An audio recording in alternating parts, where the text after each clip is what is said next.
अनचाही शादी, मजबूरी या प्यार पार्ट 8। कॉलेज के दिनों में सौम्या और तपन की कभी-कभी बातें ज़रूर हो जाती थी, लेकिन कॉलेज खत्म होने के बाद दोनों की कभी मुलाकात नहीं हुई क्योंकि तपन अपने परिवार के साथ जयपुर में रहता था।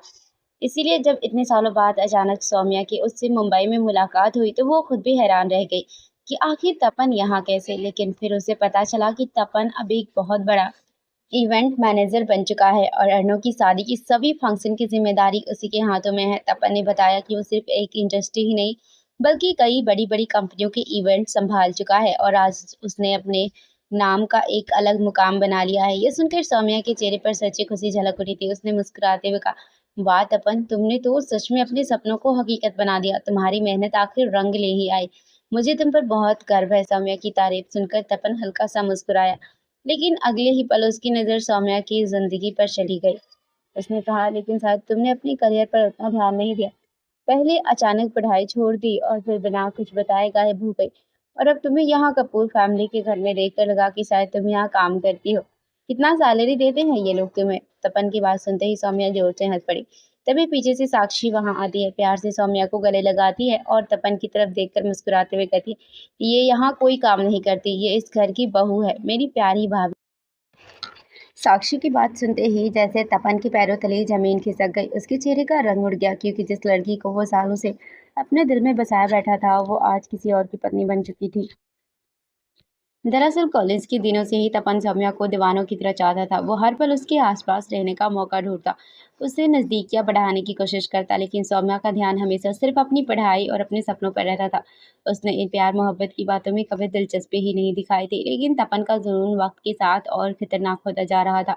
अगर किसी लड़के ने भी सौम्या को पसंद करने की जरा सी कोशिश की, तो तपन अपने दोस्तों के साथ मिलकर उसकी ऐसी हालत कर देता कि वो लड़का दोबारा कॉलेज में नजर तक नहीं आता। मगर सौम्या इन सब चीज़ों से पूरी तरह अनजान थी। एक बार तपन ने अपने एक दोस्त के जरिए सौम्या के दिल की बात जाननी चाही थी, लेकिन सौम्या ने साफ शब्दों में कह दिया था कि वो किसी भी लड़के के लिए कुछ महसूस नहीं करती। वो कॉलेज सिर्फ पढ़ाई करने और अपना करियर बनाने आती है। ये सुनकर तपन को गहरा झटका जरूर लगा, लेकिन उसने हार नहीं मानी। उसने दोस्ती का रास्ता चुना और सौम्या का अच्छा दोस्त बनने की कोशिश करने लगा। मगर सौम्या उसे सिर्फ जरूरत भर की बातें करती थी, यहाँ तक कि उसने कभी अपना नंबर तक नहीं दिया था। फिर एक दिन अचानक सौम्या ने कॉलेज छोड़ दिया और उसके बाद तपन की उससे कोई मुलाकात नहीं हुई। शायद तपन चाहकर भी उससे संपर्क नहीं कर पाया, लेकिन आज जब इतने सालों बाद अचानक किस्मत ने उसे फिर सौम्या के सामने ला खड़ा किया, तो उसके दिल में दबा पुराना प्यार फिर से जाग उठा था। वो इस बात से बेहद खुश था कि आखिरकार उसे सौम्या मिल गई और अब वो जल्द ही अपने दिल की सारी बातें उससे कह देना चाहता था। तपन कभी भी ये सच जानना नहीं चाहता था, लेकिन शायद उसे सौम्या की शादी के बारे में कुछ पता ही नहीं था। जैसे ही उसने साक्षी के मुंह से सौम्या को भाभी और इस घर की बहू कहते सुना, उसके अंदर जैसे सब कुछ टूट गया था। उसे यकीन ही नहीं हो रहा था कि जिस लड़की को वो सालों से चाहता था, अब वो किसी और की पत्नी बन चुकी है और हमेशा के लिए उससे दूर हो गई है। तपन काफी देर तक गहरी सोच में डूबा खड़ा रहा। तभी साक्षी उसके सामने चुटकी बजाते हुए हंसकर बोली, एक्सक्यूज मी मिस्टर मैनेजर, कहाँ खो गए आप? मैं समझ सकती हूँ मेरी भाभी इतनी प्यारी है और सबके साथ मिलकर इतनी मेहनत से काम कर रही है। कोई भी इन्हें देखकर नहीं कहेगा कि ये कपूर फैमिली की बहू है, लेकिन यही सच है। साक्षी फिर से हंसने लगी, लेकिन तपन की आंखों में दर्द और हैरानी साफ दिखाई दे रही थी। उसके चेहरे पर एक अजीब सी टूटी हुई मुस्कान उभर आई थी। उसने भारी आवाज में पूछा, तुमने शादी कर ली सौम्या, और वो भी कपूर फैमिली में? लेकिन तुमने हमसे किसी को बताया तक नहीं। क्या तुम्हारी शादी अर्नव कपूर से हुई है? सौम्या हल्की मुस्कान के साथ बोली, हाँ, अर्नव मेरे पति है। ये सुनते ही तपन का दिल और जोर से टूट गया। उसने खुद को संभालते हुए पूछा, क्या ये तुम्हारी लव मैरिज है? सौम्या कुछ कहने ही वाली थी कि तभी अंदर से राधा जी की आवाज आई, जिन्होंने साक्षी और सौम्या दोनों को अंदर बुला लिया। सौम्या तपन की तरफ देखकर बोली, मैं बाद में बात करती हूँ, और फिर साक्षी के साथ वहां से चली गई। लेकिन उनके जाते ही तपन की आंखों में भयानक गुस्सा उतर आया था। उसका मन कर रहा था कि वो अभी सब कुछ तहस नहस कर दे, लेकिन वो ये भी अच्छे से जानता था कि चाहे उसने अपने करियर में कितना भी नाम क्यों ना कमा लिया हो, वो अर्नव कपूर के सामने कुछ भी नहीं है। इसीलिए उसने बड़ी मुश्किल से अपने गुस्से को दबाया और खुद को काम में लगाने की कोशिश करने लगा। हालांकि उसका ध्यान बार बार सिर्फ सौम्या पर ही जा रहा था, लेकिन उसने किसी तरह खुद को कंट्रोल किया। धीरे धीरे पूरा दिन बीत गया और रात हो गई। अर्नव और राज ऑफिस से घर लौटे। घर के चारों तरफ शादी की शानदार तैयारियां लगभग पूरी हो चुकी थी और परिवार के सभी लोग हॉल में बैठकर उन्हीं दोनों का इंतजार कर रहे थे। अविनाश जी भी अपनी जरूरी मीटिंग खत्म करके वापस आ चुके थे। सबको थोड़ी देर रुकने के लिए कहकर अर्णव और राज अपने अपने कमरे में फ्रेश होने चले गए। तभी सौम्या ने अर्णव को रोकते हुए कहा, आपके कपड़े मैंने धोने के लिए दिए थे, अभी अलमारी में नहीं होंगे। 1 मिनट रुकिए, मैं निकाल देती हूँ। अनन्या ने हल्के से सिर हिलाया और ऊपर चला गया। नीचे डाइनिंग टेबल पर खाना लगाकर सौम्या भी उसके पीछे कमरे में पहुंची। अर्नव बेड पर बैठा बस उसी का इंतजार कर रहा था। सौम्या जल्दी से अलमारी खोलकर उसके कपड़े निकालने लगी। तभी कपड़ों के नीचे रखा एक लिफाफा फिसलकर उसके पैरों के पास गिर गया। सौम्या ने उसे उठाया और जैसे ही खोला, अंदर उनकी शादी की तस्वीरें थी। उन तस्वीरों में सौम्या का चेहरा साफ नजर नहीं आ रहा था, लेकिन उन्हें देखते ही उसकी आंखों में उन यादों की चमक लौट आई थी। वो हल्की मुस्कान के साथ तस्वीरें वापस लिफाफे में रखने लगी। तभी एक फोटो नीचे गिर गई और अर्नव की नजर उस पर पड़ गई। सौम्या उसे उठाने ही वाली थी कि अर्नव उठकर उसके पास आया और जमीन पर गिरी हुई तस्वीर अपने हाथ में उठा ली। फिर वो धीरे धीरे आगे बढ़ा और सौम्या के हाथ से बाकी तस्वीरें भी ले ली। सौम्या बस उसे चुपचाप देखती रह गई। अर्नव उन तस्वीरों को गौर से देखते हुए धीमी आवाज में बोला, काश उस दिन इन तस्वीरों में तुम्हारा चेहरा साफ दिखाई देता, क्योंकि तुम उस दिन सच में बेहद खूबसूरत लग रही थी।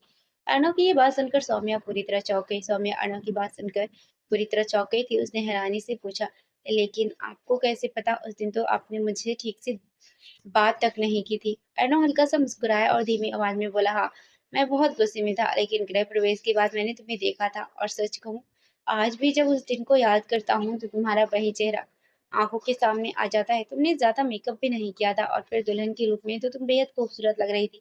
अर्नव कुछ पल रुका, फिर उसकी आंखों में देखते बोला, हो सकता है मेरी बातें तुम्हें अजीब या अनकंफर्टेबल महसूस करा रही हो, लेकिन मैं अपने दिल की बात कहने से डरता नहीं। अर्नव की ये बात सुनकर सौम्या के दिल में जैसे खुशी की लहर दौड़ गई। उसे ये सोचकर ही सुकून मिल रहा था कि अर्नव ने उस दिन उसे नोटिस किया था, उसे देखा था, महसूस किया था। उसके दिल ने चाहा कि वो इसी पल अर्नव से पूछ ले, क्या वो इस रिश्ते को सच में एक मौका देना चाहता है, क्या वो उसके प्यार को अपना सकता है? लेकिन सौम्या कुछ नहीं बोली। वो बस हल्के से मुस्कुरा दी, जैसे उसकी आंखें ही उसके दिल की सारी बातें कह रही हो। अन्ना की होठों पर भी एक नरम सी मुस्कान आ गई और वो धीरे से सौम्या के थोड़ा और करीब आ गया। दोनों की नजरें एक दूसरे में खो चुकी थी। सौम्या कुछ कहने ही वाली थी कि तभी अचानक अर्नव का फोन बज उठा और दोनों जैसे एकदम से हकीकत में लौट आए। अर्नव ने तुरंत फोन निकाल कर कॉल कट कर दी, लेकिन अब दोनों के बीच का माहौल पहले से भी ज्यादा उलझ चुका था। सौम्या ये सोचकर अंदर ही अंदर खुश हो रही थी कि शायद अर्नव इस रिश्ते को एक मौका देना चाहता है। वहीं दूसरी तरफ अर्नव खुद समझ नहीं पा रहा था कि आखिर क्यों उसका दिल बार बार उससे सौम्या की तरफ खींच रहा है। क्यों वो उसके करीब जाना चाहता है। माहौल को सामान्य बनाने के लिए अर्नव ने हाथ में पकड़ी तस्वीरों की तरफ देखते हुए पूछा, वैसे ये फोटो तुम्हें कहाँ से मिली? सौम्या ने जवाब दिया, आज सुबह आपके जाने के बाद साक्षी लेकर आई थी। उसने कहा कि आपके नाम का कोई कुरियर आया, मैंने सोचा शाम को आप आएंगे तब दे दूंगी, इसीलिए संभाल कर अलमारी में रख दिया था, लेकिन देना भूल गई। अर्नव हल्का सा मुस्कुराया और बोला, अच्छा, तो स्टूडियो वालों ने भेजी है। इतना कहते ही दोनों के बीच फिर वही अजीब सी खामोशी छा गई। तभी सौम्या ने माहौल बदलते हुए कहा, चलिए नीचे, सब लोग खाने पर हमारा इंतजार कर रहे होंगे। अर्नव ने सिर हिलाया, हाँ चलो। फिर दोनों एक साथ नीचे आए। उन्हें साथ देखकर दादी मुस्कुराते हुए छेड़ने लगी, अरे बेटा, तुम दोनों तो बहुत जल्दी आ गए, हमें तो लगा था थोड़ा और वक्त लगेगा, आखिर साथ जो गए थे। दादी की आवाज सुनकर सौम्या और अर्णव दोनों एक दूसरे की तरफ देखने लगे। तभी राज हंसते बोला, दादी माँ, आपने तो मेरे दिल की बात छीन ली। अर्णव तुरंत बोला, राज चुप कर, तुझे तो मैं बाद में देखता हूँ। दोनों की नोकझोंक देखकर राधा जी मुस्कुराए और बोली, बस करो तुम दोनों और चुपचाप खाना खाओ। तभी अविनाश जी का फोन बजा। उन्होंने कॉल रिसीव की और थोड़ी देर बात करने के बाद फोन सौम्या की तरफ बढ़ाते हुए बोले, सौम्या बेटा, ये लो तुम्हारे लिए मनीष जी का फोन है। वो कह रहे थे कि कई दिनों से तुम्हारी बात नहीं हुई, तुम्हारा फोन भी बंद आ रहा था, इसलिए उन्हें चिंता हो रही थी। सौम्या ने फोन लिया और सबको डिस्टर्ब ना हो इसीलिए थोड़ा साइड में जाकर बात करने लगी। हाँ चाचा जी, कहिए। सॉरी, यहाँ सिकाई की तैयारियों में इतनी बिजी थी कि आपको फोन नहीं कर पाई, और मेरा फोन भी बंद हो गया था, इसीलिए शायद कॉल नहीं लग रही थी। सौम्या की आवाज़ सुनते ही मनीष जी को जैसे सुकून मिल गया। उन्होंने प्यार से कहा, कोई बात नहीं बेटा, मैं बस ये जानना चाहता था कि तुम ठीक हो और खुश हो। सौम्या ने हल्की मुस्कान के साथ कहा, मैं ठीक हूँ चाचा जी। लेकिन तभी मनीष जी ने गंभीर आवाज में फिर पूछा, खुश हो ना बेटा? सच में? ये सवाल सुनते ही सौम्या कुछ पल के लिए चुप हो गई, फिर धीमी आवाज में बोली, सच बताओ चाचा जी, शुरुआत में नहीं थी। सौम्या कुछ पल चुप रही, फिर धीमी आवाज में बोली, शुरुआत में मैं बिल्कुल खुश नहीं थी चाचा जी। इस नए घर, नए रिश्ते और नई जिंदगी से बहुत डर लगता था। सब कुछ इतना अनजान था कि हर पल घबराहट होती थी। लेकिन अब जब मैं इस परिवार को धीरे धीरे समझ रही हूँ, इनके प्यार और अपनापन को महसूस कर रही हूँ, तो लगता है कि शायद किस्मत ने मुझे सच में बहुत अच्छा कर दिया है। मनीष जी उसकी बात ध्यान से सुन रहे थे। उन्होंने तुरंत चिंता भरे स्वर में पूछा, क्या हुआ बेटा, कोई परेशानी है क्या? तुम मुझसे कुछ छिपा तो नहीं रही? सौम्या की आंखें हल्की सी नम हो गई। वो भावुक होकर बोली, थैंक यू सो मच चाचा जी, आपने मेरी शादी इतने अच्छे घर में करवाई। यहाँ सब लोग मेरा बहुत ध्यान रखते हैं, बहुत प्यार करते हैं और मैं सच में यहाँ बहुत खुश हूँ। ये सुनते ही मनीष जी के चेहरे पर सुकून भरी मुस्कान आ गई। उन्होंने प्यार से कहा, अरे पगली, मैं अपनी बच्ची के साथ कुछ गलत कैसे होने देता। मुझे बस यही डर था कि कहीं तुम वहाँ अकेला महसूस ना करो। लेकिन अब ये जानकर बहुत खुशी हुई कि तुम खुश हो। और अर्णव कैसा है, क्या अब भी तुमसे नाराज रहता है? सौम्या हल्के से मुस्कुराई और बोली, नहीं, अब वो भी मेरे दोस्त बन गए हैं। मनीष जी ने छेड़ते पूछा, और पति पत्नी वाला रिश्ता? सौम्या थोड़ी झिझकी, फिर मुस्कुराकर बोली, हमारे बीच फिलहाल दोस्ती का रिश्ता है चाचा जी, लेकिन सच कहूँ तो मुझे उनसे कोई शिकायत नहीं है। बहुत अच्छे इंसान है। फिर उसने प्यार से कहा, अब आप मेरी चिंता करना बंद कीजिए और अपनी सेहत का ध्यान रखिए। वैसे आप मुझसे मिलने कब आ रहे हो? मनीष जी हंस पड़े, अरे हाँ, यही बताने के लिए तो फ़ोन किया था बेटा। मुझे और तुम्हारी चाची को कुछ दिनों के लिए ऑस्ट्रेलिया जाना पड़ रहा है, बहुत ज़रूरी काम है। सौम्या तुरंत घबरा गई, क्या? कब जा रहे हो आप और वापस कब आओगे? मनीष जी बोले, 2 दिन बाद फ्लाइट है, कुछ महीनों में लौट आएंगे। बस तुम अपना ध्यान रखना और किसी भी चीज़ की ज़रूरत हो तो तुरंत फ़ोन करना। सौम्या ने धीमी आवाज़ में कहा, ठीक है चाचा जी, ध्यान से जाइएगा और जल्दी वापस आइएगा। मैं अर्णव से बात करूँगी, अगर हो सका तो आपके जाने से पहले मिलने भी आऊँगी। मनीष जी खुश होकर बोले, ठीक है बेटा, अब रखता हूँ। लेकिन तभी सौम्या अचानक रुक गई और झिझकते बोली, चाचा जी, वो मुस्कान के बारे में कुछ पता चला? वो कहाँ है, कैसी है, क्या घर वापस आई? ये सवाल सुनते ही मनीष जी की आवाज़ बदल गई। उन्होंने भारी स्वर में कहा, नहीं, उसकी कोई खबर नहीं मिली। बस एक बार उसने अपनी माँ को फ़ोन करके इतना कहा था कि वो ठीक है, लेकिन अभी घर वापस नहीं आ सकती। और सच कहूँ, अगर वापस भी आ जाए तो अब मैं उससे कोई रिश्ता नहीं रखना चाहता। तुम भी उसकी चिंता छोड़ो और अपनी ज़िंदगी पर ध्यान दो। सौम्या ने धीमे स्वर में ठीक है कहा और फ़ोन रख दिया। फिर वो वापस डाइनिंग टेबल की तरफ मुड़ी, लेकिन सामने अर्णव को अपने ठीक पीछे खड़ा देखकर वो बुरी तरह चौंक गई। अर्णव शांत आवाज़ में बोला, सब लोग बुला रहे हैं, पहले खाना खा लो, बाकी बातें बाद में कर लेना।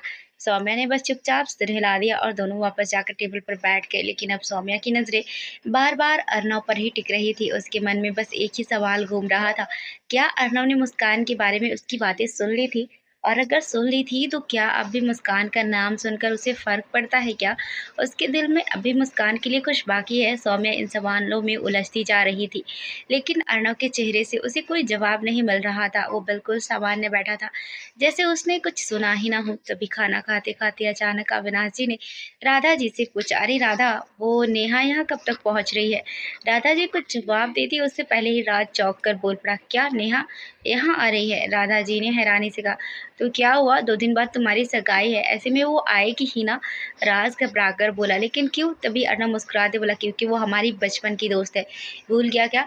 दादी जी भी हंसकर बोले, और नहीं तो क्या, तेरी सगाई में तेरे दोस्त नहीं आएंगे क्या? सबकी बातें सुनकर राज बाहर से तो चुप हो गया, लेकिन अंदर ही अंदर उसका दिल बेचैन हो उठा। वो सोचने लगा, नेहा यहाँ क्यों आ रही है? वो कोई बहाना भी तो बना सकती थी ना आने का। अब मैं उसके सामने किसी और लड़की से सगाई कैसे करूँगा? और क्या उसे सच में कोई फ़र्क नहीं पड़ता मुझे किसी और के साथ देखकर? क्या उसने सच में मुझे भुला दिया है और अपनी ज़िंदगी में आगे बढ़ गई है? राज के मन में सवालों का तूफ़ान उठ चुका था। राज को इतनी गहरी सोच में डूबा देखकर वहाँ बैठे सभी लोग एक दूसरे की तरफ देखकर अपनी हँसी रोकने की कोशिश कर रहे थे। सब समझ चुके थे कि नेहा का नाम सुनते ही राज के दिल में कैसी हलचल मच गई है, लेकिन फ़िलहाल कोई भी उसे छेड़ना नहीं चाहता था। इसीलिए सबने बड़ी मुश्किल से खुद को कंट्रोल किया और बिना कुछ बोले चुपचाप खाना खाने लगे। अगली सुबह नाश्ते के बाद घर में फिर से शादी की तैयारियों का शोर शुरू हो गया था। हर कोई अपने अपने काम में व्यस्त था। अर्णव ऑफिस जाने के लिए तैयार हो रहा था, जबकि सौम्या नीचे हॉल में डेकोरेशन का काम संभाल रही थी। अविनाश जी सुबह सुबह ही किसी जरूरी काम से बाहर निकल गए थे और राधा जी दादी के साथ बाजार सामान खरीदने गई थी। साक्षी ने कॉलेज से छुट्टी तो ले ली थी, लेकिन उसका एक असाइनमेंट बाकी था, इसलिए वो अपने कमरे में बैठकर उसे पूरा कर रही थी। इस वक्त पूरे हॉल में सिर्फ सौम्या और कुछ वर्कर्स ही मौजूद थे। दूसरी तरफ तपन सुबह से ही मौका तलाश कर रहा था, किसी तरह सौम्या से अकेले में बात कर सके, लेकिन सौम्या लगातार किसी न किसी काम में उलझे हुए थी। अब आखिरकार उसे मौका मिल ही गया था। तपन सीधे सौम्या के पास गया और वहाँ मौजूद 2-3 वर्कर्स को कोई बहाना बनाकर दूसरे काम में भेज दिया। सौम्या अभी भी अपने काम में लगी हुई थी। उसने बस एक नज़र उठाकर तपन की तरफ देखा, हल्का सा मुस्कुराई और फिर वापस अपने काम में लग गई। तब तपन ने बात शुरू की, वैसे तुमने अपनी पढ़ाई बीच में क्यों छोड़ दी? कॉलेज के बाद आगे पढ़ाई क्यों नहीं की? सौम्या ने शांत स्वर में जवाब दिया, मैंने बताया था ना, सब कुछ इतना जल्दी हुआ कि सोचने समझने का मौका ही नहीं मिला। तपन तुरंत बोला, लेकिन तुम्हें इतनी जल्दी शादी करने की क्या ज़रूरत थी? मेरा मतलब तुम अपनी मास्टर्स पूरी करने के बाद भी शादी कर सकती थी। सौम्या हल्का-सा मुस्कुराई और बोली, हाँ, वो तो है, लेकिन मेरी बातें छोड़ो। ये बताओ कि तुम इतनी जल्दी इतने बड़े मुकाम तक कैसे पहुँच गए? शुरुआत में बहुत मुश्किल हुई होगी ना? क्योंकि चाहे इंसान कितनी भी मेहनत कर ले, इतनी जल्दी इतनी बड़ी सफलता मिलना आसान नहीं होता। सच-सच बताओ, ज़रूर कुछ चक्कर चलाया होगा तुमने। तपन उसकी बात सुनकर मुस्कुराया और बोला, तुम मुझे इतना अच्छे से जानती हो, ये नहीं पता था मुझे। और वैसे ज़िंदगी में कुछ बड़ा पाना हो, तो थोड़ा बहुत चक्कर तो चलाना ही पड़ता है। मैंने भी वही किया। सौम्या ने उत्सुकता से पूछा, अच्छा ऐसा क्या किया? तपन धीरे से उसकी तरफ झुकते हुए आँख मारकर बोला, वो टॉप सीक्रेट है, अभी नहीं बता सकता। सौम्या उसकी बात पर हल्का सा मुस्कुरा दिया और फिर वापस अपने काम में लग गई। लेकिन उसे बिल्कुल अंदाज़ा नहीं था कि अर्णव काफ़ी देर से उन दोनों को देख रहा था। वो ऑफिस जाने के लिए तैयार होकर नीचे आ रहा था और तभी उसकी नज़र तपन पर पड़ी, जो लगातार सौम्या को ही देखे जा रहा था। अर्णव कुछ समझ पाता उससे पहले ही तपन सौम्या से बात करने पहुंच चुका था। तभी सौम्या साइड में रखी एक टोकरी उठाकर किचन की तरफ मुड़ी, लेकिन अचानक उसका पैर फिसल गया। वो गिरने ही वाली थी कि तपन ने तुरंत आगे बढ़कर उसे पकड़ लिया। सौम्या गिरने से तो बच गई और अगले ही पल खुद को संभाल भी लिया, लेकिन तपन ने अब तक उसे छोड़ा नहीं था। उसके हाथ अब भी सौम्या की कमर पर थे। सौम्या को उसका इस तरह छूना बिल्कुल अच्छा नहीं लग रहा था। उसी वक्त अर्णव तेजी से उनकी तरफ बढ़ा। उसने दूर से ही सौम्या को गिरते देखा था और वो दौड़कर उसे संभालने आ रहा था, लेकिन उससे पहले तपन उसे पकड़ चुका था। अर्णव वहीं रुक गया, लेकिन अगले ही पल जब उसने देखा कि तपन अभी सौम्या को छोड़े बिना उसकी कमर पकड़े खड़ा है, तो उसके अंदर गुस्से की आग भड़क उठी। उसकी आंखों में जलन और बेचैनी साफ दिखाई देने लगी। बिना एक पल गवाए अर्णव तेजी से उनके पास पहुंचा और सौम्या को अपनी तरफ खींच लिया। अर्णव को सामने देखकर तपन ने भी तुरंत उसे छोड़ दिया। उस पल अर्णव का मन कर रहा था कि वो तपन को वही सबक सिखा दे, लेकिन उसने सौम्या के सामने कोई तमाशा करना ठीक नहीं समझा। उसने बस तपन की तरफ एक बेहद गुस्से भरी नजर डाली और उसकी आंखें साफ बता रही थी कि अगर तपन ने दोबारा सौम्या के करीब आने की कोशिश की तो अंजाम बहुत बुरा होगा। अर्णव की आंखें साफ बता रही थी कि तपन को सौम्या से दूर ही रहना चाहिए, लेकिन उस वक्त उसका पूरा ध्यान सिर्फ सौम्या पर था। पता नहीं अचानक उसके मन में क्या आया। उसने बिना कुछ सोचे समझे सौम्या को अपनी बाहों में उठा लिया। अर्णव की इस हरकत से सौम्या पूरी तरह चौंक गई। वो घबराकर बोली, अरे ये क्या कर रहे हैं आप, नीचे उतारिए मुझे। लेकिन अर्णव ने उसे अनदेखा करते हुए सख्त आवाज में कहा, चुप रहो तुम, तुम्हारे पैर में चोट लग गई है। सौम्या हैरानी से बोली, क्या, कब? अर्णव ने उसे घूर कर देखा और पास पड़े सोफे पर बिठाते बोला, अभी अभी गिरने वाली थी तुम, ध्यान कहाँ था तुम्हारा? ऐसे कैसे गिर रही थी? अगर तुम्हें सच में चोट लग जाती तो? सौम्या कुछ बोलने ही वाली थी कि अर्णव फिर बोला, बस अब चुपचाप अपना पैर दिखाओ। वो झुककर उसका पैर देखने लगा, लेकिन सौम्या ने तुरंत अपना पैर पीछे खींच लिया और मुंह बनाकर बोली, मैं क्यों दिखाऊं, आप डॉक्टर है क्या? अर्णव बिना पलक झपकाए उसकी आंखों में देखते बोला, नहीं, मैं तुम्हारा पति हूँ और तुम्हारा ख्याल रखना मेरी जिम्मेदारी है। ये कहते वक्त उसकी नजरें सीधे तपन पर टिकी हुई थी, जो काफी देर से उन दोनों को देख रहा था। लेकिन अर्णव की बात सुनकर सौम्या के दिल में जैसे हजारों फूल खिल उठे थे। उसके चेहरे पर मुस्कान आ गई। उसने शरारती अंदाज में पूछा, क्या कहा आपने, जरा फिर से बोलिए ना। अर्णव हल्का सा मुस्कुराया और बोला, क्यों? सौम्या हंसते बोली, बस ऐसे ही, सुनकर अच्छा लग रहा है। अर्णव ने सिर हिलाया और फिर मजाक के अंदाज में बोला, मेरा शक बिल्कुल सही था, बल्कि अब तो पूरा यकीन हो गया है। सौम्या ने भव्य से कोरते पूछा, कैसा शक? अर्णव तुरंत बोला, यही कि इलाज तुम्हारे पैरों का नहीं, तुम्हारे दिमाग का होना चाहिए। ये सुनते ही सौम्या ने तकिया उठाकर उसे मारने की कोशिश की और अर्णव जोर जोर से हंसने लगा। दोनों को इस तरह हंसते मुस्कुराते देखकर तपन के अंदर जलन की आग भड़क उठी। उसका मन कर रहा था कि वो उसी वक्त जाकर अर्णव का चेहरा तोड़ दे, लेकिन वो जानता था कि ये इवेंट उसके करियर के लिए बहुत बड़ा मौका है। अगर यहाँ कोई गलती हुई तो उसका पूरा नाम और काम दोनों खतरे में पड़ सकते हैं। इसीलिए उसने किसी तरह खुद को शांत किया और नकली मुस्कान चेहरे पर लाकर उनके पास पहुंच गया। फिर सौम्या की तरफ देखकर बोला, वाह सौम्या, तुम तो कह रही थी कि तुम्हारी शादी मजबूरी में हुई थी, फैमिली वालों ने जबरदस्ती करवाई थी, लेकिन यहाँ देखकर तो ऐसा बिल्कुल नहीं लग रहा, तुम्हारे पति तो तुमसे बहुत प्यार करते हैं। तपन की बात सुनकर सौम्या ने एक पल के लिए अर्णव की तरफ देखा। सच तो ये था कि वो खुद भी यही चाहती थी कि अर्णव उससे प्यार करे, लेकिन वो सच्चाई से आंखें नहीं चुरा सकती थी। वहीं दूसरी तरफ अर्णव के चेहरे के भाव अचानक बदल चुके थे। उसने तपन की तरफ देखते हुए ठंडी लेकिन तेज आवाज में पूछा, तुमसे किसने कहा कि हमारी शादी मजबूरी में हुई है? फिर उसने नजरें घुमाकर सौम्या की तरफ देखा और बोला, क्या तुम घर में आने जाने वाले हर इंसान को हमारे रिश्ते के बारे में बताती फिरती हो? अर्णव के बोलने के तरीके से साफ समझ आ रहा था कि वो गुस्से में है, लेकिन सौम्या खुद समझ नहीं पा रही थी कि अचानक उसे इतना गुस्सा क्यों आ गया। वो कुछ कहने ही वाली थी कि तभी तपन बीच में बोल पड़ा, अरे वो तो बस ऐसे ही हम दोनों के बीच बात हो रही थी। कल, लेकिन अर्नव ने उसकी बात पूरी होने से पहले ही उसे रोक दिया। उसकी आवाज़ अब पहले से ज़्यादा सख्त हो चुकी थी। ये वो क्या लगा रखा है तुमने? मुझे एक बात समझ नहीं आ रही। तुम यहाँ इवेंट का कॉन्ट्रैक्ट लेकर आए हो या तुम्हारा काम शादी मैनेज करना है?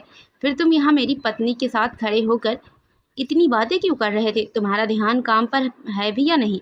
अर्णव का गुस्सा हर सेकंड बढ़ता जा रहा था। माहौल पूरी तरह तनाव से भर चुका था।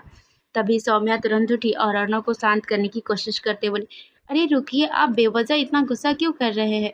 ये यहाँ सिर्फ अपना काम कर रहा है। अर्णव ने तुरंत उसकी तरफ मुड़कर कहा, एक मिनट, तुम बीच में क्यों बोल रही हो और इसकी तरफदारी क्यों कर रही हो? सौम्या ने शांत रहने की कोशिश करते हुए जवाब दिया, क्योंकि मैं इसे जानती हूँ, हम दोनों एक ही कॉलेज में थे, पहले से एक दूसरे को जानते हैं, इसलिए बात हो रही थी हमारे बीच। सौम्या की बात सुनकर अन्ना कुछ पल के लिए चुप जरूर हो गया, लेकिन उसकी आंखों में अभी तपन के लिए गुस्सा साफ दिखाई दे रहा था और तपन भी समझ चुका था कि अर्णव को उसके और सौम्या के करीब आने से परेशानी होने लगी है। अर्णव अब थोड़ा शांत जरूर हो गया, क्योंकि उसे समझ आ चुका था कि सौम्या और तपन पहले से एक दूसरे को जानते हैं, लेकिन उसके मन का गुस्सा पूरी तरह खत्म नहीं हुआ था। उसे बार बार वही बात परेशान कर रही थी। जिस तरह तपन लगातार सौम्या को देख रहा था, वो नजरें बिल्कुल भी साफ नहीं थी। अर्णव के दिल में कहीं ना कहीं ये बात बैठ चुकी थी कि तपन की नीयत ठीक नहीं है, इसीलिए बाहर से शांत दिखने के बावजूद उसके अंदर बेचैनी लगातार बढ़ रही थी। दूसरी तरफ थोड़ी दूरी पर खड़े साक्षी और राज काफी देर से ये पूरा नजारा देख रहे थे। दोनों ने एक दूसरे की तरफ देखा और फिर शक भरी नजरों से अर्णव को देखने लगे। साक्षी धीरे से बोली, भाई, क्या आप भी वही सोच रहे हो जो मैं सोच रही हूँ? राज ने उत्सुकता से पूछा, तू क्या सोच रही है? साक्षी मुस्कुराते हुए फुसफुसाई, मुझे लगता है अर्णव भाई को बहुत ज्यादा जलन हो रही है। राज तुरंत बोला, हाँ, मुझे भी यही लग रहा है। जिस गुस्से से वो तपन को देख रहा था ना, वो बिल्कुल नॉर्मल नहीं था। साक्षी की आंखें चमक उठी, वो खुशी से बोली, तो इसका मतलब? और अगले ही पल दोनों एक साथ खुशी से बोल पड़े, उन्हें भी भाभी से प्यार होने लगा है। इतना कहते ही दोनों खुशी के मारे एक दूसरे को हाई फाई दे बैठे, लेकिन अपनी खुशी में वो ये भूल गए कि अर्णव और सौम्या अभी भी वहीं खड़े हैं। हालांकि उनकी पूरी बात अर्णव और सौम्या तक नहीं पहुंची, लेकिन दोनों ने उन्हें अचानक इतना खुश होते जरूर देख लिया था। जैसे ही साक्षी और राज की नजर अर्णव और सौम्या पर पड़ी, दोनों तुरंत सीधे होकर ऐसे खड़े हो गए जैसे कुछ हुआ ही ना हो। इससे पहले कि अर्णव उनसे कुछ पूछता, साक्षी फटाफट वहां से भागकर अपने कमरे में चली गई और राज भी तुरंत बाहर की तरफ निकल गया। दरवाजे तक पहुंचकर उसने पीछे मुड़कर अर्णव से कहा, जल्दी आ जाना, मैं कार के पास वेट कर रहा हूँ, ऑफिस के लिए लेट हो रहा है। अर्णव भी बाहर जाने के लिए मुड़ा, लेकिन तभी उसकी नजर फिर तपन पर पड़ी। उसने पूरे घर के चारों तरफ नजर दौड़ाई और उसके मन में एक अजीब सी बेचैनी उठी। वो सोचने लगा, पता नहीं क्यों, लेकिन ये लड़का मुझे बिल्कुल ठीक नहीं लग रहा और इस वक्त घर में सिर्फ सौम्या और साक्षी ही है। मैं सौम्या को इसके साथ अकेला छोड़कर नहीं जा सकता। अर्णव अपने इन्हीं सोचों में खोया हुआ था कि तभी राज फिर से अंदर आया और जोर से बोला, अरे क्या कर रहा है यार, कब से इंतजार कर रहा हूँ, चलना। अर्णव ने एक नजर सौम्या पर डाली, फिर कुछ सोचकर अचानक कहा, आज हम ऑफिस नहीं जा रहे हैं।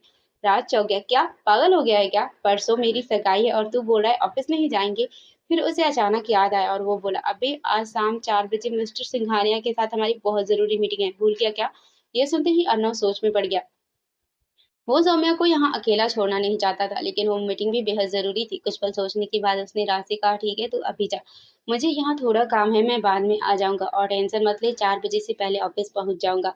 राज ने शक भरी नजरों से पूछा, सुबह सुबह ऐसा कौन सा काम आ गया तुझे? अर्णव ने बात टालते हुए कहा, अरे है कुछ काम, तू बस निकल, और तुझे 3 बजे से पहले ऑफिस में चाहिए ना, तो मिल जाऊंगा वहां। राज ने सिर हिलाया, ठीक है, लेकिन लेट मत होना। इतना कहकर वो सबको बाय बोलकर ऑफिस के लिए निकल गए। सौम्य काफी देर से चुपचाप खड़ी दोनों की बातें सुन रही थी। राज के जाते ही उसने धीरे से अर्णव से पूछा, क्या मैं आपकी किसी काम में मदद करूं?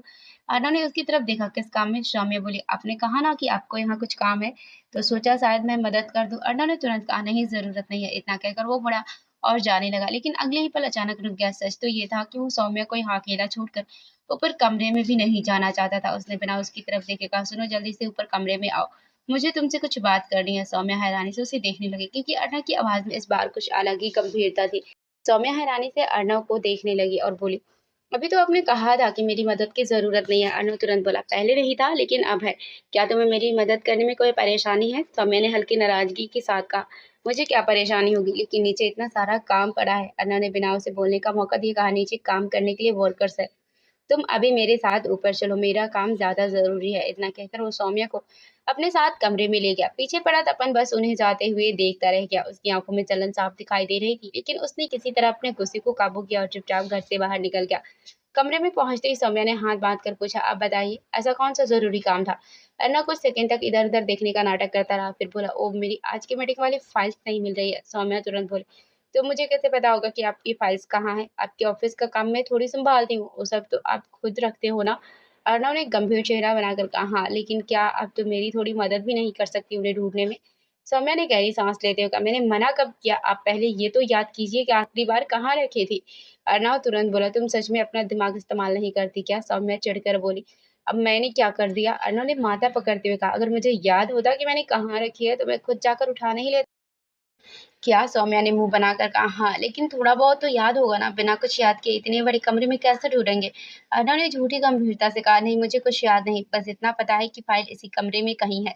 तुम ढूंढना शुरू करो। सौम्या ने शक भरी नजरों से पूछा, और आप क्या करेंगे? अर्नव आराम से बोला, मैं कॉफी पी कर आता हूँ। इतना कहकर वो बाहर जाने लगा, लेकिन सौम्या ने उसे ऐसी घूरती नजरों से देखा कि वो तुरंत वापस अंदर आ गया। हाथ उठाकर बोला, ठीक है बाबा, मैं भी ढूंढ रहा हूँ, ऐसे मत देखो, लग रहा है अभी इसी वक्त मेरा खून कर दोगी। सौम्या बड़बड़ाई, अगर कानून में एक खून माफ होता ना तो जरूर कर देती। अर्नव तुरंत रुक गया और आगे सिकोड़ कर बोला, क्या कहा अभी तुमने?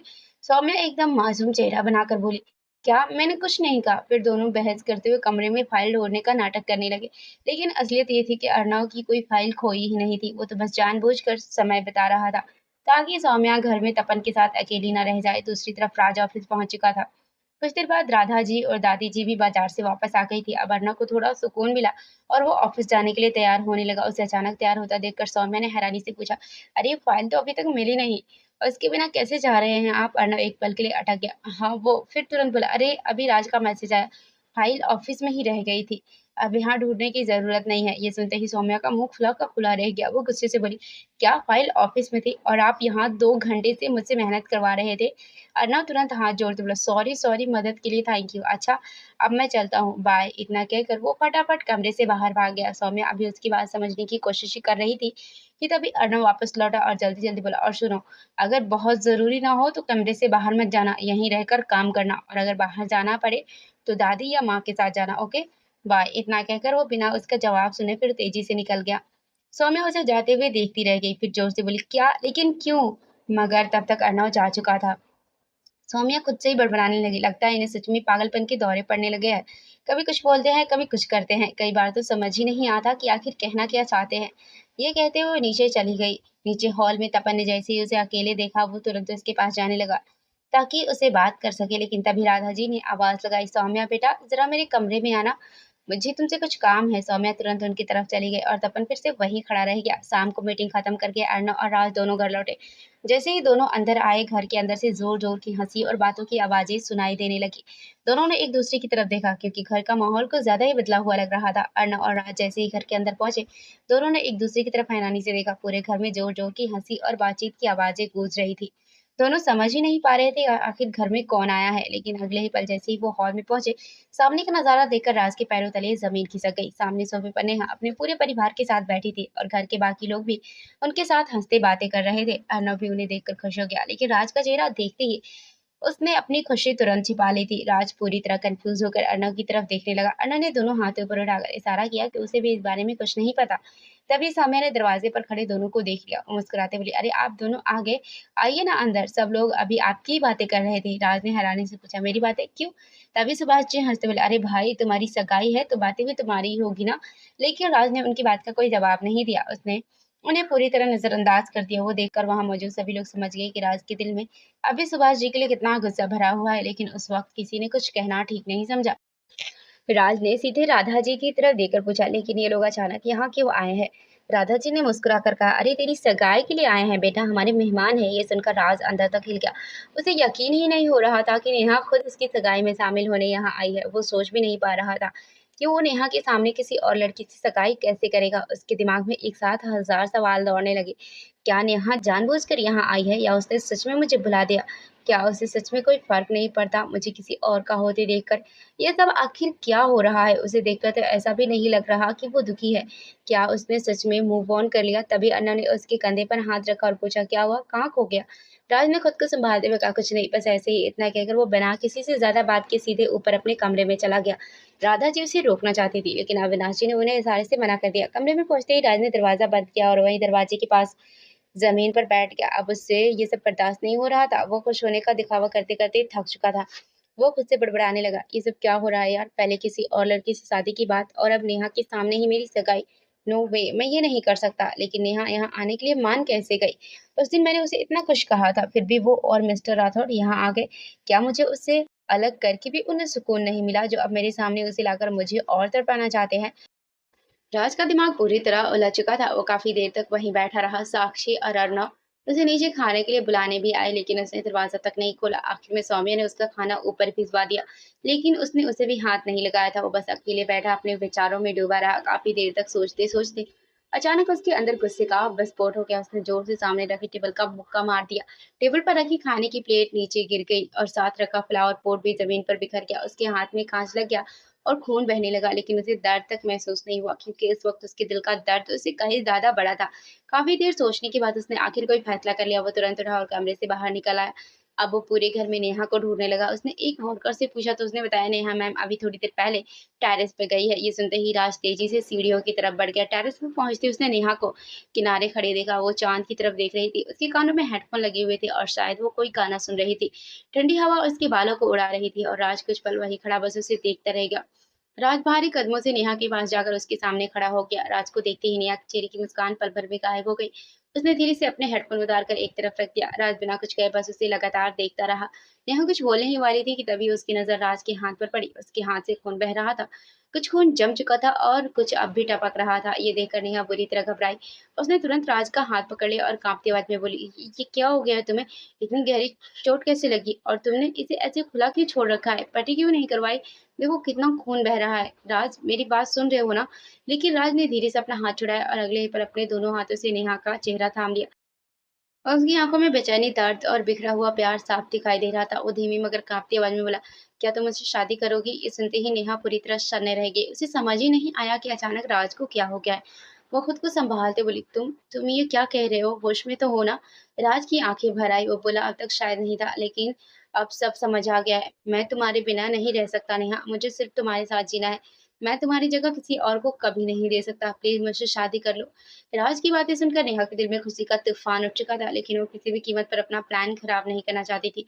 उसने खुद को संभाला और सख्त आवाज में बोली, शायद तुम भूल रहे हो कि परसों तुम्हारी सगाई है और तुम अचानक मुझे शादी के लिए प्रपोज कर रहे हो। राज तुरंत बोला, मुझे सब याद है, लेकिन मैं वो सगाई नहीं करना चाहता। मैं उस लड़की को जानता तक नहीं और जानना भी नहीं चाहता। मुझे सिर्फ तुम्हारे साथ रहना है। नेहा गुस्से और दर्द में बोली, कल तक तो तुम्हें मेरी शक्ल तक नहीं देखनी थी। तुमने खुद कहा था कि तुम्हारी शादी होने वाली है और हमारे बीच जो था वो सिर्फ बचपना था। फिर आज अचानक ये सब क्यों? राज की आवाज भर्रा गई। वो बचपना नहीं था नेहा। मैं बचपन से तुमसे प्यार करता हूँ। नेहा की आंखें नम हो गई। उसने सवाल किया, तो फिर वो सब क्या था जो तुमने मुझसे कहा? आखिर ऐसी कौन सी मजबूरी थी? राज ने नजरें झुका ली। मत पूछो, मैं तुम्हें नहीं बता सकता। नेहा ने तुरंत जवाब दिया। ठीक है, अगर तुम अपनी मजबूरी नहीं बता सकते तो मैं भी तुमसे शादी नहीं कर सकती। राज बेचैन होकर बोला, प्लीज नेहा ऐसा मत करो। लेकिन नेहा ने सख्ती से कहा, तुम्हारी सगाई होने वाली है। तुम किसी लड़की की जिंदगी के साथ ऐसे खिलवाड़ नहीं कर सकते। तभी राज दर्द भरी आवाज में बोला, ठीक है, लेकिन अगर परसों मेरी सगाई हो गई तो मैं तुम्हारी जिंदगी से इतना दूर चला जाऊंगा कि तुम्हें मेरा नाम भी सुनाई नहीं देगा। नेहा ने उसकी आंखों में देखते हुए कहा, सगाई तो तुम्हारी जरूर होगी और वो भी परसों ही। इतना कहकर दोनों गुस्से और दर्द में वहां से नीचे चले गए। लेकिन उन्हें क्या पता था कि सौम्या एक कोने में खड़ी उनकी सारी बातें सुन चुकी थी। दोनों के जाने के बाद सौम्या के चेहरे पर चिंता साफ दिखाई देने लगी। वो तुरंत नीचे भागी जहाँ अर्णव अपने कमरे में बैठा काम कर रहा था। सौम्या घबराई हुई इसके पास पहुंची और बोली, सुनिए, मुझे आपको बहुत जरूरी बात बतानी है। सौम्या की हालत देखकर अर्णव ने तुरंत अपना काम साइड में रख दिया और उसकी तरफ गंभीर नजरों से देखने लगा। सौम्या ने जल्दी जल्दी कहा, मैं अभी राज और नेहा की बातें सुनकर आ रही हूँ। वो दोनों टेरेस पर बहुत बुरी तरह लड़ रहे थे। ये सुनते ही अर्णव चौंक गया और तुरंत टेरेस की तरफ बढ़ने लगा, लेकिन सौम्या ने उसका हाथ पकड़कर रोक लिया। अरे कहाँ जा रहे हैं? वो दोनों अब वहां नहीं है, वापस अपने कमरे में जा चुके हैं। अर्णव रुक गया। सौम्या घबराई हुई आवाज में अर्णव से बोली, राज बहुत गुस्से में है। उसने साफ कह दिया है कि वो ये सगाई नहीं करना चाहता और उसकी आंखों में इतना दर्द और गुस्सा था कि मुझे डर लग रहा है कहीं वो कोई गलत कदम ना उठा ले। अर्णव कुछ पल सोचता रहा, फिर गंभीर आवाज में बोला, तुम सही कह रही हो, लेकिन क्या हमें उसे पूरा सच बता देना चाहिए? फिर अगले ही पल उसने खुद ही सिर हिला दिया, नहीं, हम ऐसा नहीं कर सकते और तुम चिंता मत करो। राज कुछ गलत नहीं करेगा। वो मेरा भाई है। मैं उसे बचपन से जानता हूँ। इतना कमजोर नहीं वो खुद को नुकसान पहुंचाए। लेकिन सौम्या अब भी परेशान थी। वो बोली, फिर भी। अर्णव ने उसकी बात बीच में ही रोक दी। सौम्या, समझने की कोशिश करो। ये पूरा प्लान नेहा का है और वो जो भी कर रही है राज की भलाई के लिए ही कर रही है। हमें उसका प्लान खराब नहीं करना चाहिए। हाँ, अगर तुम्हें अभी डर लग रहा है तो हम राज पर नज़र रखेंगे। बस एक दिन की बात है। सुबह से शाम तक मैं ऑफिस में उसके साथ रहूँगा और घर पर तो सब लोग हैं ही। सौम्या थोड़ी शांत हुई लेकिन फिर उसने पूछा, लेकिन कल ऑफिस जाना ज़रूरी है क्या? परसों सगाई है। अर्णव हल्का सा मुस्कुराया। ज़रूरी तो नहीं, लेकिन मैं राज को बहुत अच्छे से जानता हूँ। वो छुट्टी नहीं लेगा और अगर मैं नहीं गया तो वो अकेले चला जाएगा। इससे अच्छा है कि मैं उसके साथ ही रहूँ। आखिरकार सौम्या उसकी बात मान गई और दोनों अपने अपने काम में लग गए। डिनर के बाद पूरा घर अपने कमरों में आराम करने चला गया था, लेकिन किसी के मन में शांति नहीं थी। राज गुस्से और बेचैनी में डूबा हुआ था और उसका किसी काम में मन नहीं लग रहा था। उधर नेहा भी अंदर ही अंदर परेशान थी। आज राज की आंखों में जो दर्द और बेकाबू गुस्सा उसने देखा था, उसने उसे भी बेचैन कर दिया था। सौम्या भी बार बार यही सोच रही थी कि उसे राज से एक बार बात करनी चाहिए, लेकिन अर्णव ने उसे रोक रखा था। इसी बेचैनी और उलझनों के बीच सब अपने अपने ख्यालों में खोए हुए धीरे धीरे सो गए। आखिरकार से गाय का दिन आ गया। आज पूरा कपूर मेंशन रोशनी से जगमगा रहा था। घर को बेहद शानदार तरीके से सजाया गया था। हर तरफ रौनक, हंसी और तैयारियों की हलचल थी। घर के लोग किसी न किसी काम में इधर से उधर भाग रहे थे। थोड़ी ही देर में मेहमान भी आने शुरू हो गए। राधा जी और अविनाश जी सबका मुस्कुराकर स्वागत कर रहे थे। थोड़ी देर बाद साक्षी भी तैयार होकर नीचे आई। उसने हल्की पर्पल रंग की बेहद खूबसूरत ड्रेस पहनी हुई थी। कानों में बड़े बड़े इयररिंग्स थे। खुले बाल और चेहरे पर प्यारी सी मुस्कान। वो सच में किसी गुड़िया जैसी लग रही थी। जैसे ही राधा जी की नजर उस पर पड़ी, वो प्यार से उसके पास आ गई और उसकी नजर उतारते हुए बोले, हाय मेरी बच्ची, कितनी प्यारी लग रही है। कहीं किसी की नजर ना लग जाए। साक्षी ने मुस्कुराकर बोली, अरे माँ, आप भी ना। अच्छा ये बताइए, भाभी कहाँ है? राधा जी ने मजाक में पूछा, कौन सी वाली, बड़ी या छोटी? साक्षी हंस पड़ी, अरे माँ, सौम्या भाभी। मुझे उन्हें अपना लुक दिखाना है और उससे भी ज्यादा उनका लुक देखना। ये सुनते ही राधा जी गर्व से मुस्कुराई, मेरी बहू तो आज इस पूरी पार्टी में सबसे ज्यादा खूबसूरत लगने वाली है, इसमें कोई शक नहीं। साक्षी ने शरारती अंदाज में कहा, वाह माँ, आप सौम्या भाभी को कितना प्यार करती हैं। काश मुझे भी अपने ससुराल में आपके जैसी सास मिले। सच कहूँ, अगर हर लड़की को आप जैसी सास मिल जाए ना, तो किसी घर में कभी क्लेश ही ना हो। साक्षी की बात सुनकर राधा जी भावुक हो गए। उन्होंने प्यार से कहा, बिल्कुल सही कहा तुमने बच्चा। अगर हम अपनी बहू से उम्मीद करते हैं कि वो हमारा ध्यान रखे, हमारी इज्जत करे और हमें अपने माँ बाप की तरह माने, तो सबसे पहले हमें भी उसे अपनी बेटी बनाना होगा। अगर हम खुद ही बेटी और बहू में फर्क करेंगे तो वो बेचारी लड़कियां हमें अपने माँ बाप जैसा प्यार और सम्मान कैसे दे पाएंगी? तभी अविनाश जी वहां आते बोले, बात तो आपकी बिल्कुल सही है राधा, लेकिन जरा वक्त भी देखिए, सिकाई का समय होने वाला है और बच्चे अभी तक कहाँ है? साक्षी तुरंत हंसते बोली, मैं तो यही हूँ पापा। अविनाश जी मुस्कुराए और प्यार से बोले, अरे मैं तुम्हारी बात नहीं कर रहा मेरी प्रिंसेस, लेकिन आज तो तुम सच में किसी राजकुमारी जैसी लग रही हो, बहुत प्यारी लग रही हो बेटा। साक्षी शर्माते बोली, थैंक यू पापा। साक्षी मुस्कुराते अपने पापा की बात सुन रही थी। दूसरी तरफ सौम्या भी अपने कमरे में पूरी तरह तैयार हो चुकी थी। अर्णा तो काफी देर पहले ही तैयार होकर नीचे सारे इंतजाम संभाल रहा था। तभी वो कमरे के अंदर आया और उसी वक्त सौम्या बाहर जाने के लिए दरवाजे की तरफ बढ़ रही थी। जैसे ही दोनों की नजरें एक दूसरे से टकराई, अर्णव कुछ पल के लिए जैसे वहीं ठहर गया। उसकी सांसें मानो थम सी गई थी, क्योंकि आज सौम्या बेहद खूबसूरत लग रही थी। उसने डार्क पर्पल रंग का खूबसूरत लहंगा पहना हुआ था। कानों में झुमके हल्के हल्के चमक रहे थे। के लंबे घने बाल आधे खुले थे और बाकी पीछे से बंधे हुए थे। उसकी आंखों की चमक, चेहरे की मासूमियत और उसकी सादगी भरी खूबसूरती किसी को भी दीवाना बना सकती थी। अर्णव बिना पलक झपकाए उसे ऊपर से नीचे तक देखता रह गया। उसे समझ ही नहीं आ रहा था कि क्या कहे। आखिर सौम्या ने ही मुस्कुराते पूछा, क्या हुआ आपको, ऐसे क्यों देख रहे हैं? अर्णव जैसे ख्यालों से बाहर आया, हाँ क्या? सौम्या हल्का सा हंसते हुए फिर बोली, मैंने पूछा ऐसे क्या देख रहे हैं? अर्णव की नजरें अब भी उसी पर टिकी थी। वो धीरे से बोला, तुम बहुत खूबसूरत लग रही हो। तुम्हारी आंखों की चमक और ये लुक, सच कहूँ तो मेरी नजर ही नहीं हट रही। तुम सच में बहुत प्यारी लग रही हो। अर्णव की बातें सुनकर सौम्या की गाल शर्म से गुलाबी हो गए और उसने धीरे से मुस्कुराकर कहा, थैंक यू। वैसे आज अर्णव भी किसी से कम नहीं लग रहा था। उसने भी पर्पल रंग का शानदार सूट पहना हुआ था, क्योंकि आज की थीम पिंक एंड फॉल पर रखी गई थी। सौम्या कुछ कहने ही वाली थी कि तभी अर्णव ने उसे बीच में रोक दिया। वो धीरे धीरे उसकी तरफ बढ़ते हुए बोला, मुझे नहीं पता ये सही है या गलत, लेकिन मैं तुम्हें कुछ बताना चाहता हूँ। जब भी मैं तुम्हें देखता हूँ ना, खुद को रोक नहीं पाता। बस मन करता है तुम्हें ऐसे ही देखता रहो। पहले तुम्हारे दूर जाने से कोई फर्क नहीं पड़ता था, लेकिन अब जब तुम थोड़ी देर के लिए भी दूर होती हो तो बिल्कुल अच्छा नहीं लगता। मैं तुमसे दूर नहीं जाना चाहता सौम्या। हाँ, ये सच है कि पहले इस शादी को मैं नहीं मानता था, लेकिन अब मैं तुम्हें खोना नहीं चाहता। सौम्या बस चुपचाप उसकी बातें सुन रही थी। अर्णव हल्का सा मुस्कुराया और बोला, और हाँ, पहले जब जब तुम मुझे खड़ूस कहती थी न, तो बहुत गुस्सा आता था, लेकिन अब तो तुम्हारे मुंह से वो सुनना अच्छा लगने लगा है। तुमने खुद ही कहना बंद कर दिया। मुझे तो खुश होना चाहिए था, लेकिन पता नहीं क्यों अच्छा नहीं लगा। ये कहते कहते अर्णव अब सौम्या के बेहद करीब आ चुका था। सौम्या पीछे हटते हटते दीवार से जा लगी, लेकिन अर्णव की नजरें अब भी उसी पर टिकी थी। माहौल में एक अजीब सी धड़कन खुल चुकी थी। अर्णव कुछ और कहने ही वाला था कि तभी अचानक उसका फ़ोन बज उठा। वो एकदम रुक गया। सौम्या उसकी बातें ध्यान से सुन रही थी, लेकिन फ़ोन की आवाज़ से सब रोक दिया। अर्णव ने हल्की-सी झुँझलाहट के साथ फ़ोन निकाल कर कट करने की कोशिश की, लेकिन जैसे ही उसकी नज़र स्क्रीन पर गई, उसके चेहरे का रंग उड़ गया। स्क्रीन पर मुस्कान का नाम चमक रहा था। ये देखकर अर्णव को बड़ा झटका लगा। उसने तुरंत कॉल काट दी और फ़ोन वापस जेब में रख लिया, लेकिन उसके चेहरे की घबराहट साफ नज़र आ रही थी। सौम्या फ़ोन पर नाम नहीं देख पाई, लेकिन अर्णव का अचानक बदला हुआ चेहरा देखकर समझ गई कि ज़रूर कोई बड़ी बात है। वो धीरे से बोली, "क्या हुआ मिस्टर अर्णव? किसका फ़ोन था?" अर्णव तुरंत नज़रें चुराकर बोला, "कुछ नहीं, ज़रूरी नहीं था।" सौम्या ने फिर पूछा, "लेकिन आप परेशान लग रहे हैं।" इस बार अर्णव थोड़ा तेज़ आवाज़ में बोला, "मैंने कहा ना कुछ नहीं है।" उसकी आवाज़ सुनकर सौम्या हल्का-सा डर गई, लेकिन फिर भी शांत होकर बोली, "आप कुछ कह रहे थे मुझसे, आपने अपनी बात पूरी नहीं की।" अर्नव कुछ पल चुप रहा। उसके चेहरे पर उलझन साफ दिखाई दे रही थी, जैसे वो बहुत कुछ सोच रहा हो। आखिर उसने धीरे से कहा, "बाद में बताऊंगा, मुझे अभी एक ज़रूरी काम है, हम बाद में बात करेंगे, तुम नीचे आ जाना।" इतना कहकर वो जल्दी से कमरे के बाहर चला गया। सौम्या कुछ देर वहीं खड़ी परेशान सी उसे जाते हुए देख रही थी, लेकिन अगले ही पल उसे अर्नव की कही बात याद आने लगी, क्योंकि उसके चेहरे पर हल्की मुस्कान आ गई। उसका दिल खुशी से भर उठा था। वो तुरंत फ़ोन उठाकर नेहा को कॉल लगाने लगी, क्योंकि इस वक्त वो अपनी खुशी सबसे पहले उसी के साथ बाँटना चाहती थी। नेहा ने जैसे ही सौम्या का कॉल देखा, वो थोड़ी घबरा गई। उसके मन में तुरंत ख़्याल आया कि कहीं कोई गड़बड़ तो नहीं हो गई। उसने बिना देर किए फ़ोन उठाया और जल्दी से पूछा, "हेलो, क्या हुआ? सब ठीक तो है ना? कोई प्रॉब्लम तो नहीं?" सौम्या तुरंत बोली, "अरे, अरे! शांत हो जाओ। सब ठीक है यहाँ। सबसे पहले तो वेरी सॉरी, मैं आज के दिन तुम्हें डिस्टर्ब कर रही हूँ। मुझे पता है तुम बहुत बिज़ी हो, लेकिन मुझे तुम्हें बहुत ज़रूरी बात बतानी थी। और सच कहूँ तो तुम्हारे अलावा मुझे किसी और को बताने का मन ही नहीं हुआ।" नेहा उसकी आवाज़ में खुशी छिपी महसूस कर रही थी। वह मुस्कुराते बोली, "क्या बात है? तुम्हारी आवाज़ से तो लग रहा है तुम बहुत खुश हो।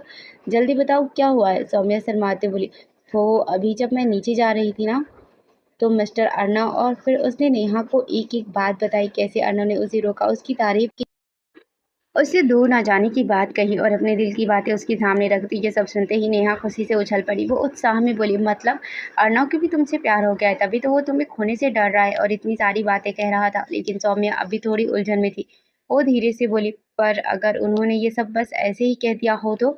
नेहा तुरंत बोली, "इतनी गहरी बातें कोई ऐसे नहीं कहता सौम्या। हाँ, मुझे लगता है कि उसे खुद अभी अपने प्यार का एहसास पूरी तरह नहीं हुआ है, और अगर मेरी बात तुम्हें बुरी लगे तो सॉरी, लेकिन शायद मुस्कान की वजह से वो प्यार को लेकर अभी उलझा हुआ है। वो उससे बहुत जल्दी अटैच हो गया था, क्योंकि उसका परिवार उसे पसंद करता था और शायद उसने उसी एहसास को प्यार समझ लिया। लेकिन मुस्कान ने उसके साथ जो किया, उसके बाद दोबारा प्यार पर भरोसा करना उसके लिए आसान नहीं है।" सौम्या ने शांत आवाज़ में कहा, "मैं समझती हूँ और तुम्हें सॉरी बोलने की ज़रूरत नहीं है। मुझे बुरा नहीं लगा, क्योंकि चाहे हम कुछ भी कर लें, सच से भाग नहीं सकते।" नेहा मुस्कुराकर बोली, "लेकिन अब वो सब अर्णव का पास्ट बन चुका है। हमें आज के बारे में सोचना चाहिए। उसकी बातों से साफ पता चलता है कि वो तुम्हें पसंद करता है, बस इतनी जल्दी अपने दिल की बात नहीं मानेगा।" सौम्या की आंखों में अब एक अलग ही चमक थी। वो बोली, "मैं उन्हें उनकी पास्ट की वजह से और दर्द में नहीं रहने दूंगी। अब तक मैंने कभी कोशिश नहीं की, क्योंकि मुझे लगता था कि वो इस रिश्ते को उस नज़र से देखते ही नहीं, लेकिन आज आज उन्होंने एक कदम बढ़ाया है। अब आगे का सफ़र मैं संभालूंगी।" ये सुनकर नेहा भावुक होकर मुस्कुरा दी। वो बोली, "तुम सच में अर्णव से बहुत प्यार करती हो सौम्या। बस अब इंतज़ार करो, देखना कुछ ही दिनों में वो खुद तुम्हें अपने दिल की बात बता देगा और सब ठीक हो जाएगा।" सौम्या कुछ पल चुप रही, फिर अचानक धीरे से बोली, "इंतज़ार करने के बजाय क्या मैं खुद अर्णव को प्रपोज़ कर सकती हूँ?" नेहा ये सुनकर हैरान रह गई, "क्या तुम सच में ऐसा करोगी?" सौम्या ने हिम्मत जुटाकर कहा, "हाँ, मैं उन्हें अपने दिल की बात बताना चाहती हूँ।" नेहा खुशी से बोली, "अरे वाह! ये तो और भी अच्छी बात है, और आज का दिन भी कितना ख़ास है, तुम आज ही उनसे बात करो।" लेकिन सौम्या तुरंत घबरा गई, "नहीं, नहीं, आज कैसे? आज तुम्हारे और राज के लिए इतना ख़ास दिन है। ऊपर वाले ना करे, अगर मेरी वजह से मिस्टर अर्नव का मूड खराब हो गया तो मैं तुम्हारा फंक्शन खराब नहीं होने दूंगी।"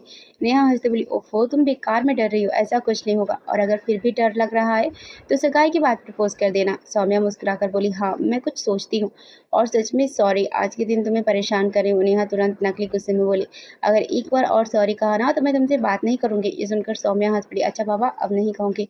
फिर दोनों खिलखिलाकर हंसने लगे और थोड़ी देर बाद कॉल कट हो गया। आज अर्णव की बातों ने सौम्या के दिल में एक नई उम्मीद जगा दी थी। अब उसे यकीन हो गया था कि अर्णव भी उससे प्यार करने लगा है, और वो खुद आज से गाय के बाद अपने दिल का हाल उसे बताने वाली थी। लेकिन इन सब खुशियों के बीच एक बात अभी सवाल बनकर खड़ी थी। इतने लंबे वक्त के बाद अचानक मुस्कान का फोन क्यों आया, और आखिर उसके पास आने से अर्णव की जिंदगी में अब क्या तूफान आने वाला है? धीरे धीरे अर्नव की जिंदगी फिर से संभालने लगी थी, लेकिन अब सवाल ये था कि क्या मुस्कान की अचानक वापसी सब कुछ फिर से बिखेर देगी। काफी देर तक सोचने के बाद आखिर सौम्या ने फैसला कर लिया कि आज चाहे कुछ भी हो जाए, वो अर्नव को अपने दिल की बात जरूर बताएगी, और वो भी बेहद खास तरीके से। बस उसे समझ नहीं आ रहा था कि वो अर्नव को प्रपोज कैसे करे। उसके पास इतना वक्त भी नहीं था कि बाहर जाकर कोई गिफ्ट खरीद सके। काफी सोचने के बाद उसने अपनी अलमारी से कुछ कलर कलर पेपर निकाले और अपने हाथों से एक बेहद प्यारा कार्ड बनाना शुरू किया। उसने बड़े बड़े अक्षरों में आई लव यू लिखा और उसे नीचे अपने दिल की सारी भावनाएं शब्दों में उतार दी। फिर वो गार्डन में गई, वहां से कुछ ताजे गुलाब तोड़े और उनसे एक खूबसूरत सा गुलदस्ता तैयार किया। काफी मेहनत और प्यार से उसने सब कुछ तैयार किया था। काम खत्म होते होते काफी समय बीत गया था। उसने जल्दी से कार्ड और फूलों को अलमारी में इस तरह छिपा कर रख दिया कि किसी की नजर उन पर ना पड़े, और फिर जल्दी जल्दी नीचे आने लगी। रास्ते में उसे साक्षी मिल गई, जो उसे ढूंढते हुए ऊपर आ रही थी। साक्षी हल्की नाराजगी में बोली, अरे भाभी, आप कहाँ थी? सब लोग कब से आपका इंतजार कर रहे हैं। सौम्या तुरंत बोली, सॉरी सॉरी, बस थोड़ी जरूरी काम कर रही थी। साक्षी मुस्कुराई, कोई बात नहीं, अब जल्दी चलो। दोनों साथ में नीचे आ गई। जैसे ही राधा जी की नजर सौम्या पर पड़ी, वो प्यार से उसके पास आई। उसकी नजर उतारते हुए बोली, बहुत सुंदर लग रही हो बेटा, तुम तो हमारे घर की रौनक हो, कहीं किसी की नजर न लग जाए। सौम्या ने मुस्कुराकर उनके पैर छुए और आशीर्वाद लिया, लेकिन उसी भीड़ में कोई ऐसा भी था जो दूर खड़े खड़े सौम्या को लगातार घूर रहा था।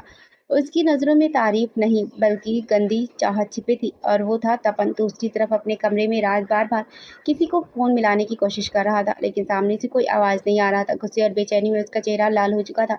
उसका मन कर रहा था कि वो फोन उठाकर दीवार पर दे मारे। दरअसल पिछली शाम उसने अर्नव के व्हाट्सएप से वो नंबर चुपचाप ले लिया था जिस पर उसने शेरवानी की तस्वीरें भेजी थी। वो नंबर नेहा का नया नंबर था, जिसे अर्नव ने जानबूझकर सेव नहीं किया था, क्योंकि उसे पता था कि राज कभी भी उसका फोन चेक कर सकता है। लेकिन राज को ये नहीं मालूम था कि वो नंबर नेहा का है। वो तो उस लड़की को फोन कर रहा था जिससे उसकी सगाई होने वाली थी, ताकि वो उसे मना कर सके। वो यहाँ आए ही ना, लेकिन सामने से कोई फोन उठा ही नहीं रहा था। इसी बीच धीरे धीरे सारे मेहमान आने लगे और सगाई का समय भी करीब आ गया। तब अविनाश जी ने अर्नव से कहा कि वो जाकर राज को नीचे बुलाए। अर्नव खुद भी उसी को फोन कर रहा था और ऊपर जाने ही वाला था कि तभी सबकी नजरें सामने से आते राज पर पड़ी। उसने सफेद शर्ट के साथ पर्पल रंग का बेहद शानदार सूट पहना हुआ था। उसके बाल भी बड़ी खूबसूरती से सेट किए गए थे। वैसे तो राज का तैयार होने का बिल्कुल मन नहीं था, लेकिन अर्नव जानता था कि अगर उसने खुद ध्यान नहीं दिया तो राज ऐसे ही नीचे आ जाएगा, इसीलिए उसने खुद उसे तैयार करवाया था। आज राज इतना हैंडसम लग रहा था कि सगाई में मौजूद हर लड़की की नजर बस उसी पर टिक गई थी। कई लड़कियां मन ही मन उसकी होने वाली मंगेतर से जाने लगी थी, तो कुछ सोच रही थी कि काश आज उनकी सगाई राज के साथ हो रही होती। लेकिन राज को इन सब बातों से कोई फर्क नहीं पड़ रहा था। वो पूरी तरह बेमन और गुस्से में नीचे आया। राधा जी ने प्यार से उसकी नजर उतारी और उसे स्टेज पर जाने के लिए कहा। राज हल्के झुंझलाहट में बोला, बड़ी माँ, अभी से स्टेज पर क्यों जाऊं? राधा जी तुरंत बोली, अरे आज तेरी सगाई है, कोई बिजनेस पार्टी नहीं कि तू इधर उधर घूमता रहे। चल चुपचाप स्टेज पर जा। राज ने लंबी सांस ली और बोला, ठीक है, चला जाता हूँ, लेकिन अकेले जाकर क्या करूँगा? वो लड़की कहाँ है जिससे मेरी सगाई होने वाली है? अविनाश जी मुस्कुराकर बोले, अरे बेटा, वो भी आ जाएगी, पहले तुम स्टेज पर तो जाओ। अविनाश जी की बात सुनकर राज चुपचाप स्टेज की तरफ बढ़ गया। अर्नव उसे वहां छोड़कर बाकी मेहमानों से मिलने और इंतजाम देखने लगा। सौम्या भी वही आसपास खड़ी थी और चोरी चोरी बस अर्नव को ही देखी जा रही थी। उसके चेहरे पर हल्की सी मुस्कान थी, क्योंकि कुछ देर पहले अर्नव ने जो बातें कही थी वो अभी उसके दिल में गूंज रही थी। लेकिन आज का दिन इतना खास था कि हर थोड़ी देर में कोई ना कोई काम सामने आ ही जाता था। पूरे घर में खुशी और रौनक का माहौल था। तभी एक खूबसूरत लड़की अर्नव के पास आई और मुस्कुराकर बोली, हाय अर्नव।